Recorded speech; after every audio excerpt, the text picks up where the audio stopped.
Hi, Tammy Joe. It's Mandy. Hey, Mandy. How's it going? Ugh. I made myself grayscale. I am so angry. I have not left the House since the Senate vote because I am concerned if I see anyone that I think might be a Republican, I might just punch them wherever the nearest spot to punch them would be. Oh no. So I don't know if people heard, but there was a vote in the Senate today to get rid of the time limit for the ERA, and Republicans filibustered, and of course the Senate only got 54 votes, not the 60 required to break the dumbass filibuster. Mm. So I'm pretty angry. I was a little girl when this passed, Congress, and then went to the States. It's always been a big issue for me. So Yeah. I'm just livid. Livid. Well, good to see you. I'm like doing dishes in the background, so I'm not going to turn on my camera.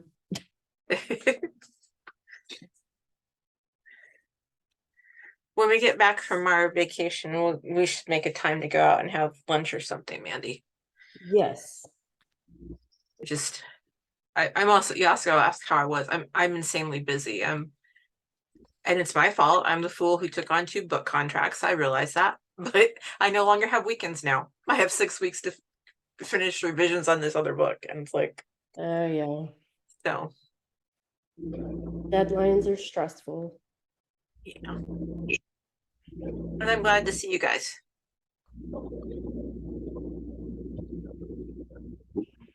Hi, Susan, Julie, Maria, Ilana.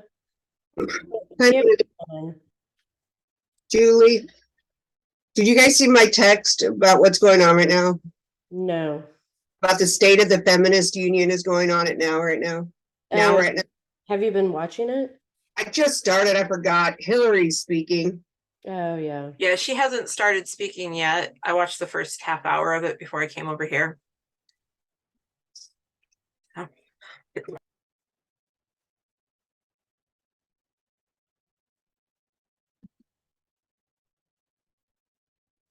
So yes, you guys are more important to me than the national now.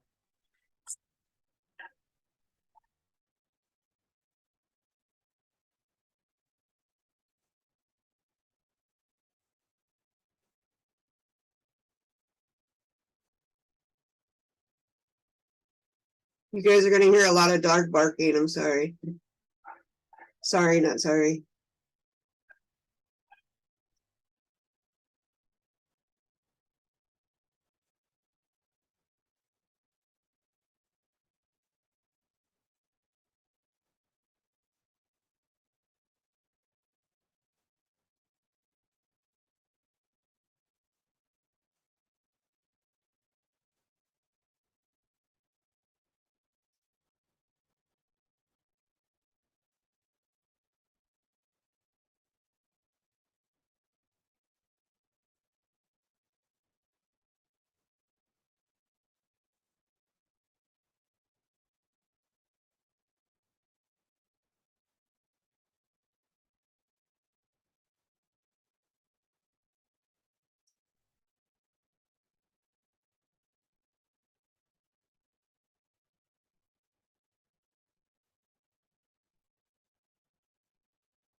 Yeah. What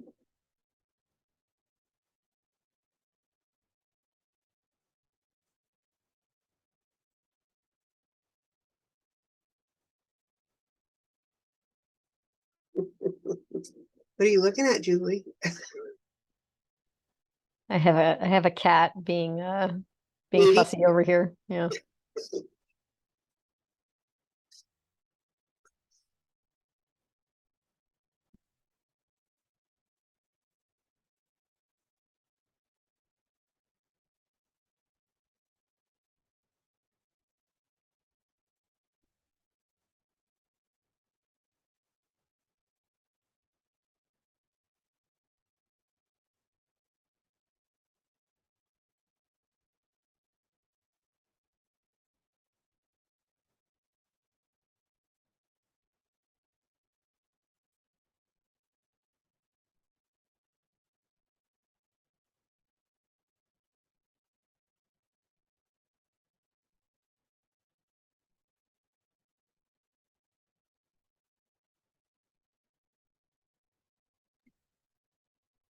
I'll take a look to see how many other people are on the registration list, but I'm guessing you could just start when you're ready.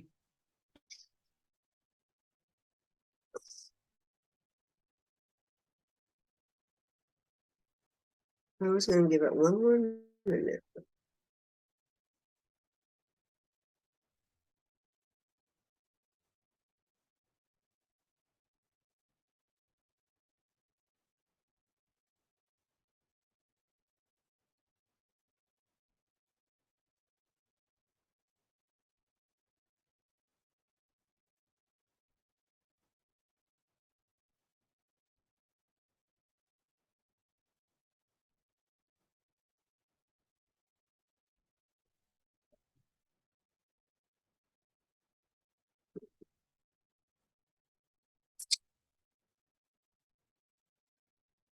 Well, I'm gonna start us. Hello, good evening. I'm Susan. I am the president of the Monroe County chapter of NOW. Welcome to our meeting. I always like to start the meeting with our purpose statement. Monroe County NOW's purpose is to take action to bring women into full participation in the mainstream of American society now, exercising all privileges and responsibilities thereof. Truly, equal partnership with men. The purpose includes, but is not limited, equal rights and responsibilities in all aspects of citizenship, public service, employment, education, and family life, and it includes freedom from discrimination because of race, ethnic origin, age, religious beliefs, lack thereof, marital status, sexual orientation, gender identity, and parenthood. So welcome. I did include our agenda in the chat. It's actually not very heavy this evening.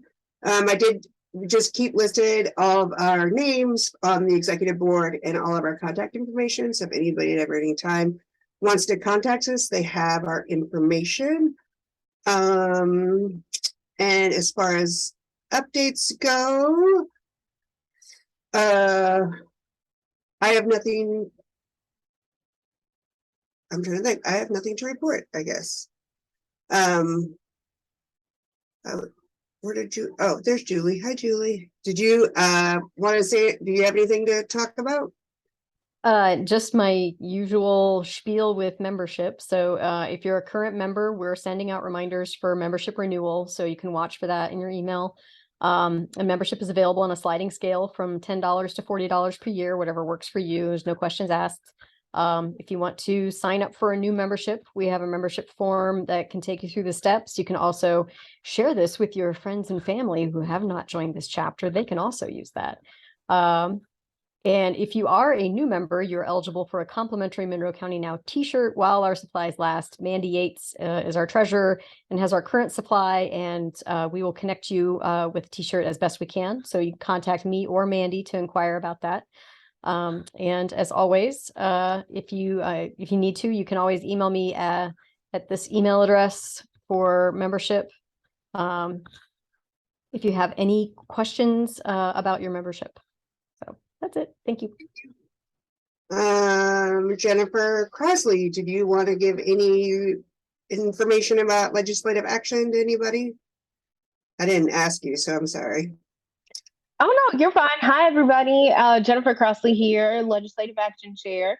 Again, it's been a craptastic time in the State House, and they're just continuing to finish out their craptastic things. I believe the new things, I think it's headed to the governor's desk, in which teachers, they have increased or have made funding for teachers who want to arm themselves in the classroom for training for that. So yay, go Indiana. And then of course we still keep continuing to come after our trans siblings, and that is not okay.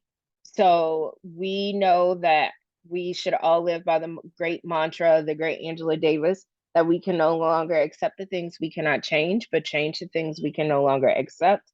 And that starts with paying attention to what they say and what they do in the State House. So they're wrapping up their session currently. And then of course, locally, we have a lot of things locally that folks should always be paying attention to. And of course, we have, our elections that are coming up. So get involved, stay active, go vote if you haven't already. And all politics are local. And that's it. Thank you. You're welcome. I know Natalia couldn't be here and Trudy couldn't be here, that I know of. So I'm going to jump right into it. April is Sexual Assault Awareness Month. So I am just gonna give a little information. It calls attention to the fact that sexual violence is widespread and it impacts every person in the community. Sexual Assault Awareness Month aims to raise public awareness about sexual violence and educate communities about how to prevent it. Systems of oppression, such as racism, sexism, classism, heterosexism, ageism, ableism, contribute to higher rates of sexual harassment, assault, and abuse.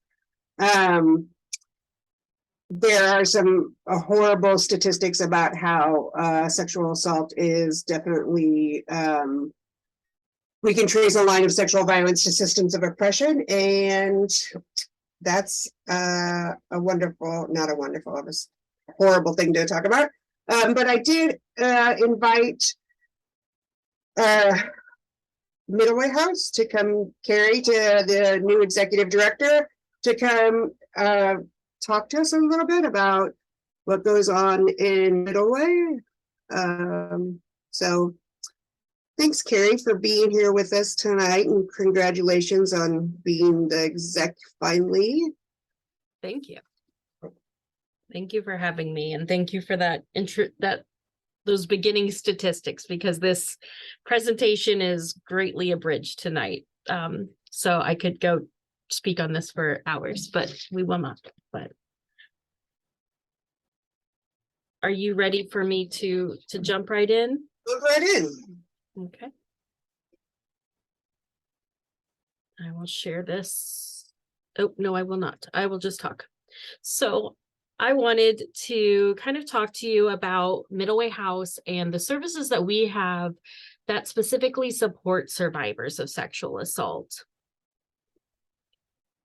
At Middleway House, we are an organization that serves survivors of domestic violence, sexual violence, and human trafficking.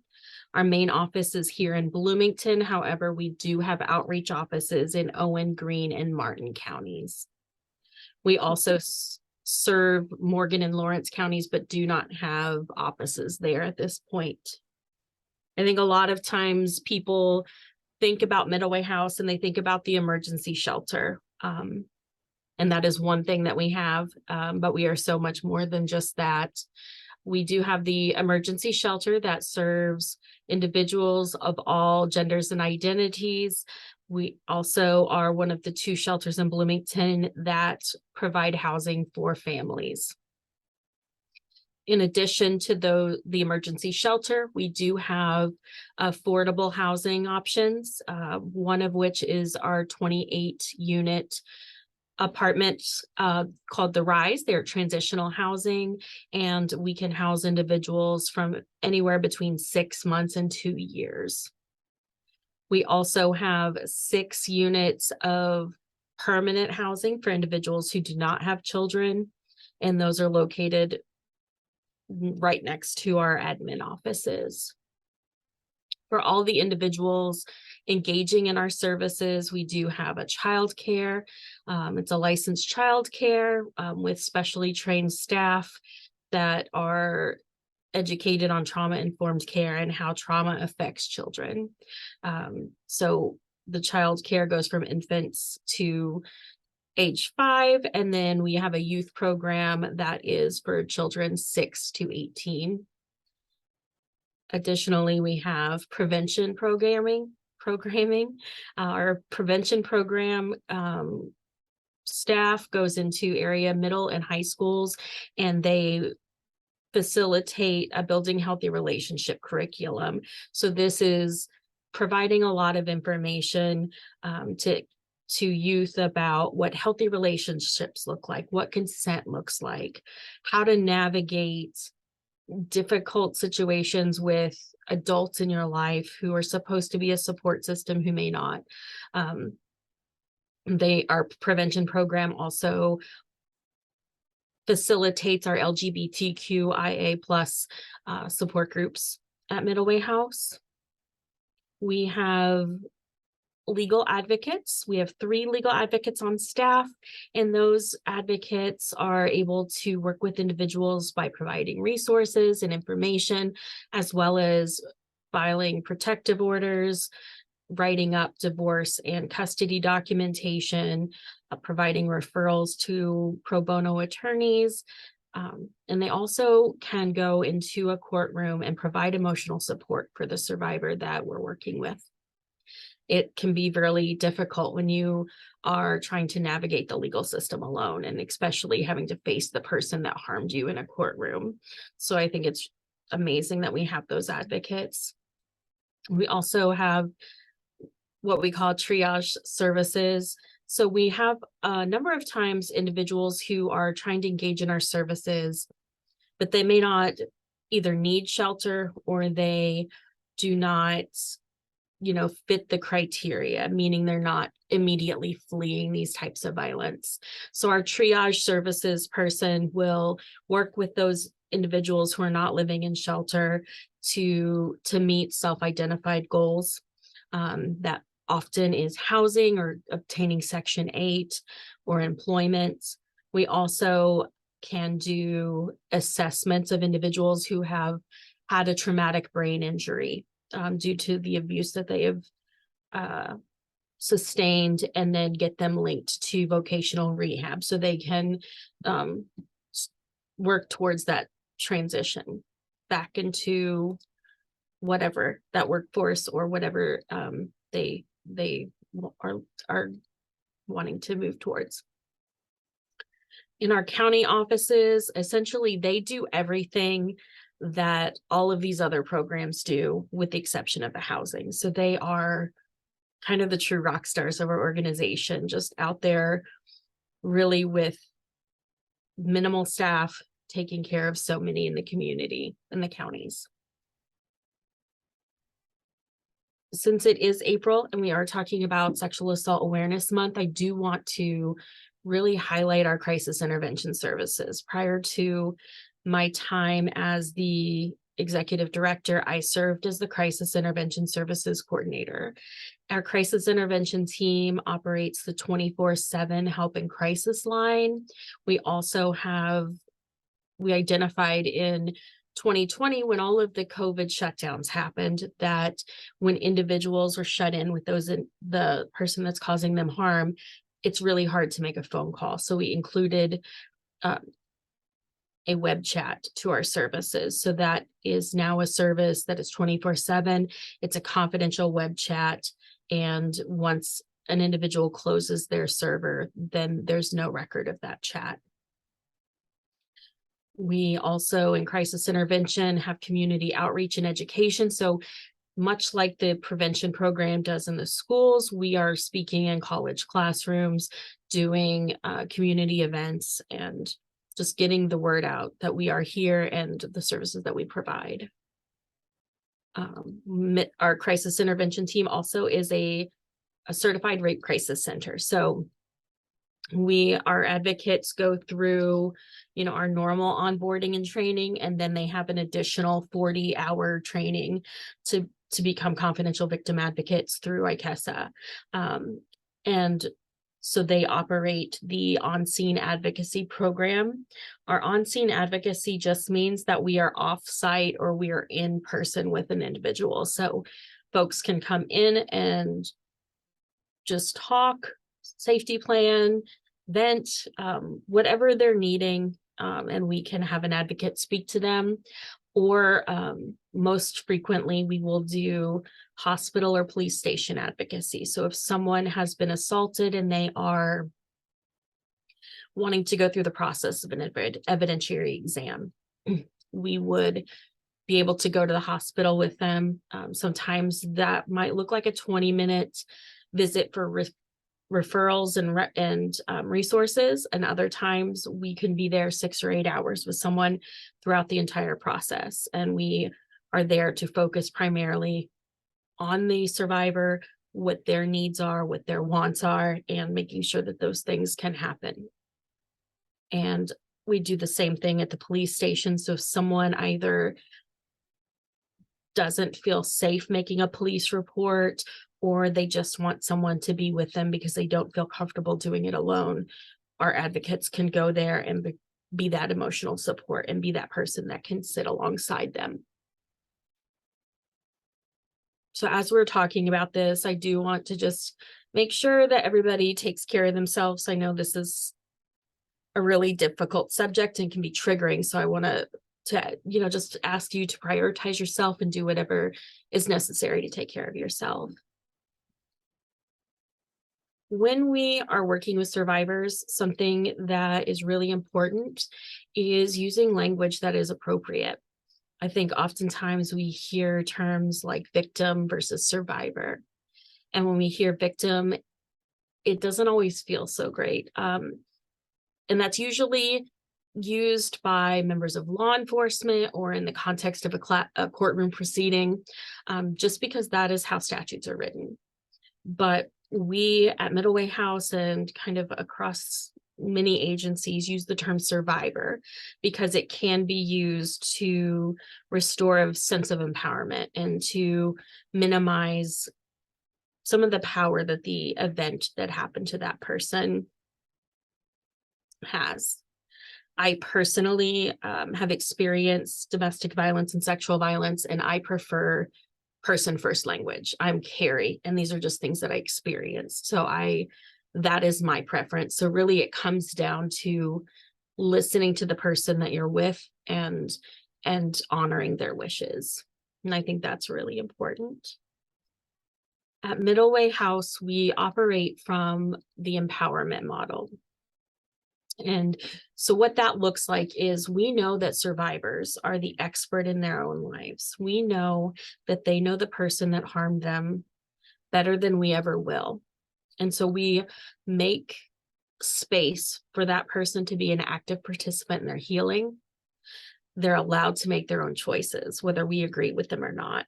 We know that power and control has been taken from this individual, and we need to work to provide an environment for them where that can start to rebuild, giving them information and allowing them to make choices that they see fit for themselves. Particularly with the sexual assault services, but really along the agency, we do strive to be trauma informed. We want to recognize the impact of trauma in the development of, our coping mechanisms and our social development. I think often we hear, we see someone and how they are presenting, and it's immediately, what's wrong with you? How do we fix this problem? And we want to change that paradigm to what happened to you and how can we help you cope? What tools do you need? And so we're working to emphasize the strengths and provide resources to build skills. It's a much more collaborative relationship between the survivor and the service provider. I think many individuals think that there are really big things that you have to do when you're supporting someone who's experienced violence. But I've found some of the most impactful things can be just listening and believing. Being there in a space of non-judgment, letting someone know that you believe them, that you are sorry that they've experienced what they did, and kind of addressing that internalized guilt that is not necessary to be on that person. They are not the person that caused the harm. Because we live in a society that is immersed in rape culture, survivors often do internalize that guilt, and we have to really work to validate their feelings, but also affirm that it's not their fault and they did not deserve what's happened to them. And as we're providing resources to individuals, we want to make sure that we are, only providing the resources that the survivor wants or asks for. We'll provide information, but allow them to choose what is appropriate for them. And as we go through the process of supporting someone in the hospital or in person, it's really important to identify not identify, but it's important to acknowledge that trauma does have effects on our memory. And something that I've heard a lot of times, which can be really frustrating, is, this person isn't acting like someone who experienced violence. And this person, are they acting the way they should be? And it's really important to understand that there is no right or wrong way to act once you've experienced something. When we've experienced trauma, I think back to, when I've been in a car accident, how, my memory is there, or my thought processes are there, but it is a little bit foggy. They seem just a little bit farther out. And so trauma can result in memories being spotty or only remembering bits and pieces of things. There's a really good analogy that I've heard, it's called a Post-it note analogy. So I like to go through this. And so just imagine that at the beginning of this presentation, I've asked you all to take notes because we're going to have a quiz at the end. And so you grab a notepad or a laptop and start to take these notes. And I take those away from you. And I tell you, no, you need to take notes on a Post-it. The really tiny Post-it notes, or maybe the standard size, and I hand those to you. So you start taking notes and we go through the presentation. And at the end of the presentation, you are ready for the quiz. And then I come over and take your Post-it notes and I mix them all up and put them in a pile of papers. And then we start the quiz immediately. I'm asking you, what did I say in the first minute? What did I say at minute 5? And I keep asking you questions and I don't give you time to really think about it. You're looking through and you find maybe something that you wrote down right before or right after, but you're having trouble finding that piece of information you need in the pile. And I think this is a really good representation of what it can be like for survivors who are in the hospital or going through the process of reporting. There's all of this pressure to have the answers, and we really need to focus on the healing portion. We can get the answers a little bit later. Most often for forensic interviewing, law enforcement officers do prefer having a few sleep cycles before they are getting details, because that allows someone to kind of formulate those memories in a different way. We also want to be mindful about asking clarifying questions. We don't want to ask too many questions and be in a position where we're influencing someone's memory. And the most important thing to me is that survivors deserve to be believed no matter how coherent their memory is. We have to all understand that trauma affects the brain, and that there's no right or wrong way. In our crisis intervention team, we work in a multidisciplinary team, the sexual assault response team, and we really have to work together. We all have different agendas. We as Middle Way House advocates are there to support a survivor, whatever they need, their emotional support, resources, things like that. When the sane nurse comes in, their job is to obtain evidence. When law enforcement comes in, their job is to do an interview and then take that evidence and then move forward with whatever happens in that case. So even though we all have very different agendas, I don't want to say agendas, but priorities in this, we really need to work together, because it becomes very difficult for survivors to continue on with whatever that healing journey is if we, as the people that are there to support them are not getting along and they're not working together. It can feel like they are a burden on us. And statistically, it's shown that when that is happening and when there's tensions between the multidisciplinary team, survivors are disengaging in services. And so we don't want to be a barrier to someone seeking services. And there are so many other barriers in place that we have to work to combat. You know, we have so many individuals who don't feel that they deserve to get medical attention or to make a report because they are of an identity that has been discriminated against, or they rely on the person who has harmed them for either a caregiver or, you know, or housing. So it's really important for us to work together to lessen that burden on the survivor. And I apologize, this is very abbreviated.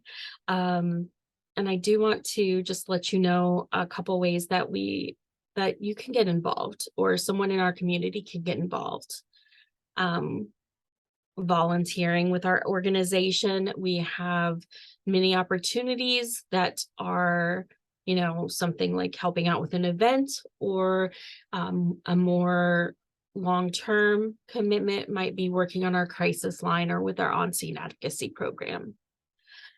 We do talk about, you know, we want people to talk about these issues. We want people to tell their friends, tell people that they know that this is a problem in our community.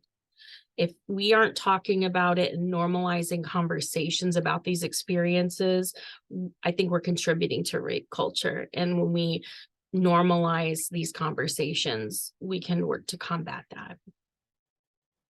Scheduling a training with one of our crisis intervention or prevention team members, or fundraising or donating to Middle Way House are great ways to all get involved. I just wanted to check in and see if anyone had any questions. I do.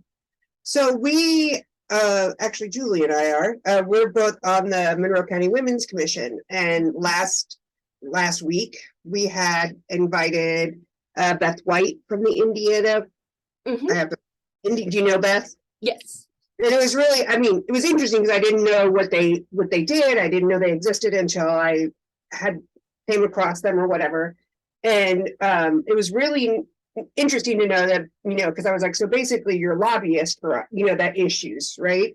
And so I think what it kind of leads me to, and I know you guys are a service provider, right? But I don't know how much Middle Way gets into the legislative process or dealing. Like, it was just really interesting learning about, you know, what's needed in the police department and you know, in response, things like that, and how much Middle Way gets in, you know, to that kind of service. Yeah, so that is a really great question. We actually, I think for a period of time, we haven't really done that active legislation work. We've really kind of provided ICESA and ICADV with service information, and then they take that to the powers that be. But I am working really towards bringing that more to something that, oh, thank you, Julie. Bringing that to the forefront and having Middle Way House be more a part of legislation work. I had spent about 4 years in crisis intervention, and I despised having to talk to someone about consent, because even with the changes that were made last year, our consent laws are not where they need to be. And so you're having a conversation with someone who has just gone through such a terrible experience, and, you know, they did everything right. whatever right is. But knowing that in a court of law, what happened and what evidence is there is not going to be enough to get a conviction or to make any real difference in the court system. And I think that really drove me to want to start doing that work as an agency more. I know Beth gave us some horrible statistics about if 100 are reported, how many people, it was like 3, I think, end up getting convicted or spend any time in jail or whatever. And it was very, very saddening and frustrating and whatever. Yeah. We work very closely with ICASA, and I'm glad to see some of the consent laws updated to what they are, but we've got a lot of work to do to make real change.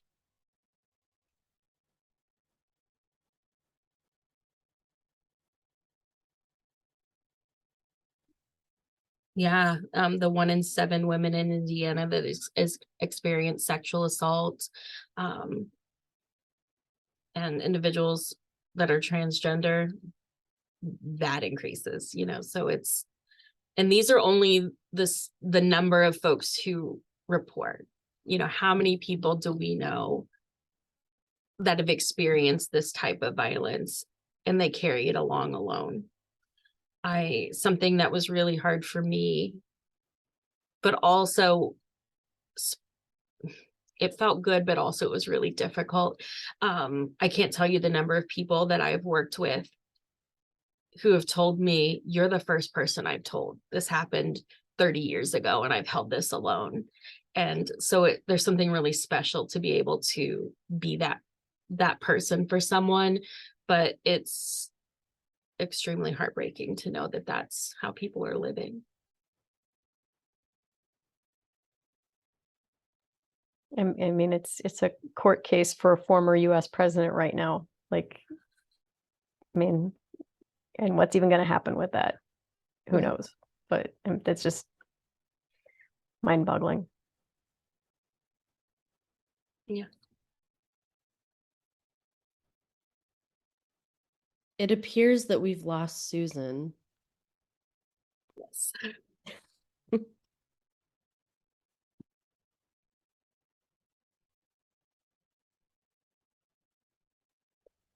Well, I was contemplating what you were talking about when you were saying the focus is shifted to try to be more flexible in supporting the needs of the survivor and providing whatever tools and services they're needing based on what they're expressing. And instead of, so like, how does that, what is that changed? I mean, you said, the first thing you said was the most important thing is just to listen and believe. But like, has it changed what Middle Way House is doing, or what sorts of services and things are being offered to have that shift?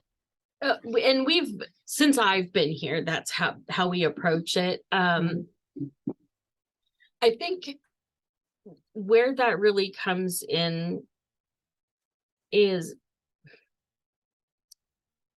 survivors, not just of sexual assault, but all of these types of violence have had their autonomy taken away from them. And it's pretty amazing to see that confidence and that autonomy, like them taking back that autonomy. And that's really where that comes in. I think so many times when people, often loved ones or service providers, try to assist someone, they have their ideals about what's the right thing to do. You need to make a report. You need to go to the hospital without taking into account that person's identity, that person's experiences, and what, is safe for them. And I think that's just where it really matters.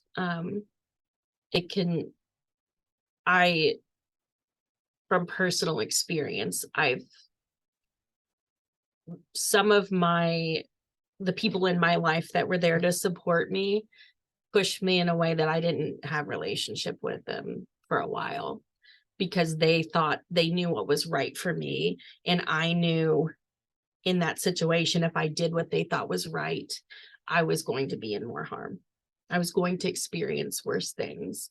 And I think that's where it really comes in to play. And, you know, not everyone, you know, I saw that you were raising money for all options, you know, not every service provider would allow, you know, would provide that referral to all options because of some of the services that they provide or they like link people to.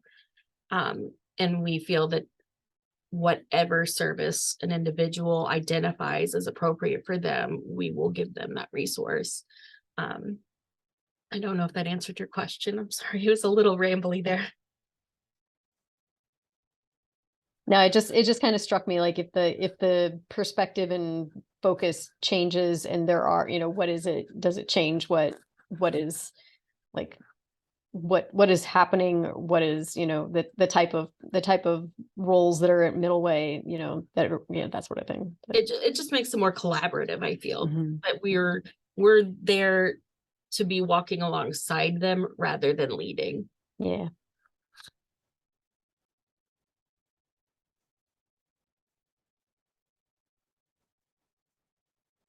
Apologize, it's been a long day. I had to help it out in our childcare today. We were short staffed, so those kids put me to work.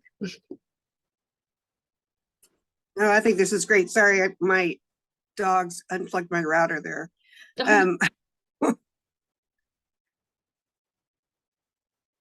Does anybody have any other questions for Carrie?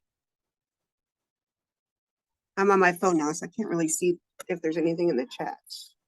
I guess I do have one other question. I don't know how long you've been with Middle Way, but how have things changed at all with the pandemic? Did that make it easier for people to get, you know, reach out for help? Did it make it harder? Do you have any sense? It made it harder, I think, Yeah. particularly in that time frame while the lockdowns were happening. We still had folks living in shelter, but our crisis line calls went to almost nothing. And but we started when we implemented our confidential web chat, because we knew that people were stuck in a house with someone who was harming them most often. And so when we implemented that web chat, we started seeing more engagement. People were able to maybe, you know, when they can't make a voice call, they were able to go into a bathroom or another room and send some messages out. And so as soon as that lockdown lifted, our crisis calls exploded. We had a lot of crisis calls, and they were more lethal calls than what we had previously been getting. And the pandemic really affected our shelter because we couldn't have, in our individual rooms, we couldn't have 4 people living in one room anymore. We had to social distance, and for a period of time, we only had 1 person per room. We're up to 2 people per room now, but any more than that, it doesn't allow for social distancing, and we have to have special quarantine rooms if that were to happen again. COVID would break out, and people really were scared. They were really scared to come into shelter because shelter's a hard place to be already, but then when you have these lockdown protocols in place, you're even more restricted, and you've been restricted by this abusive partner or someone that has sexually assaulted you. And we saw our shelter, and people just weren't wanting to come to shelter. They were living in sometimes in uninhabitable places, rather than lose that freedom that they had.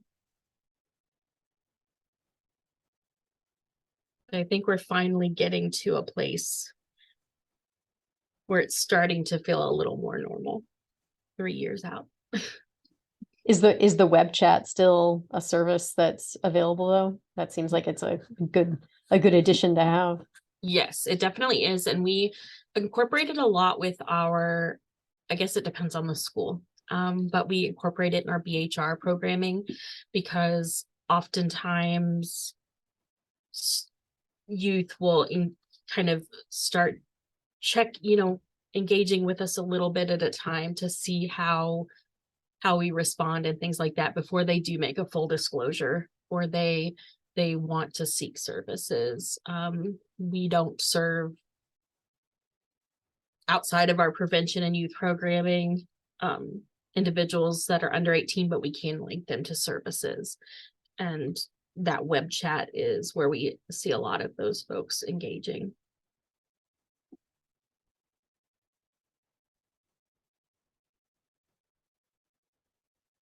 Well, does anybody else have anything for Carrie? Carrie, I can't thank you enough for your time. We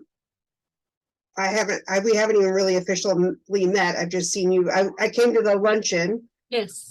because of Maria. Douglas is on the commission as well. And so, but I am looking forward to being able to support and interact with Middle Way as much as humanly possible. I truly enjoyed the conversation with you, and thank you so much. Thank you for having me.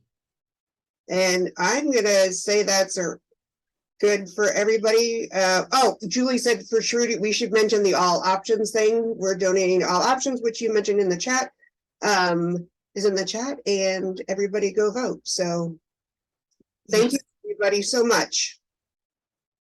Have a good evening. Goodbye. Thank you. Bye, Bye, everybody. thank you.